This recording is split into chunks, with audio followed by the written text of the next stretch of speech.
One more time, Barb, take 70. Here we go. I'm gonna show you how to brown butter. I wanted to just discuss the couple options that I have here. This is a typical supermarket sweet cream butter. They usually have about 80% milk fat and 20% water. This is a cultured European butter. It's gonna have more richness, more fat content, probably 85% and 15% water. So if you're browning butter, I would encourage you to check out the European butter because it's gonna have even a more rich, complex flavor when this melts down because there's more milk solids in it. So why brown butter? Browning butter transforms the one-dimensional butter flavor into something far more complex. When you melt butter, the milk fats undergo the Maillard reaction. It's the same process as roasting a coffee bean, searing a steak, or toasting a piece of bread. You're drawing out the more complex flavors. I'm going to show you how to brown this butter. I'm using 113 grams.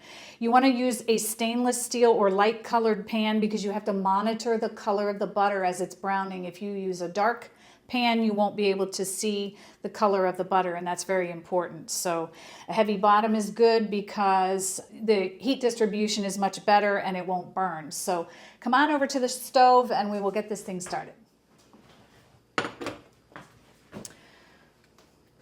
You're going to put the heat on medium. And you will need a spatula. The first phase of this is just letting the butter melt, and it might take 2 to 3 minutes.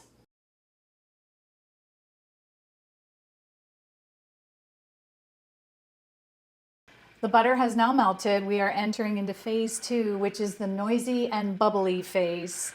This is where the water is actually evaporating.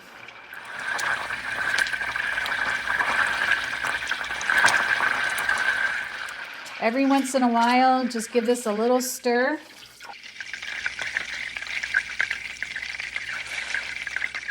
So you'll hear it, it'll start settling down a little bit. You'll get less and less bubbles as the water all evaporates, and then it'll phase into the last phase, which is where the milk solids actually start dropping to the bottom, and that's where they'll toast and brown.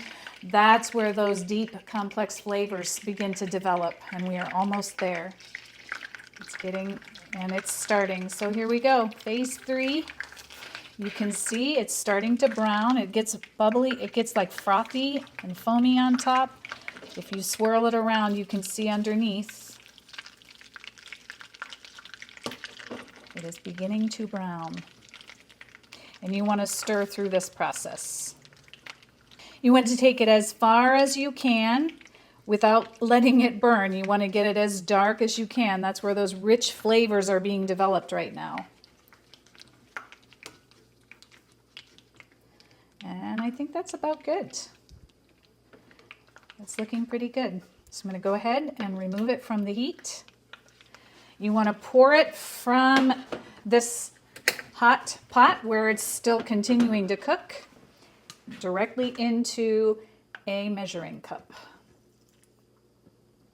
And you want to make sure you get all of those solids in there. It's where all the flavor is. So we started with 1/2 cup, and that is 120 milliliters. So the water has evaporated off, so now we need to add water back in to make back up the volume, and now we have 1/2 cup again, or 120 milliliters. That would affect the bake if you left the water out and didn't add it back in. So we transformed this to this beautiful cup of browned butter. When you're baking, if your recipe calls for melted butter, this truly does transform the flavor of your bake. I would encourage you to check out my pecan pie recipe. We actually use this browning butter method in that pie recipe. I will see you there.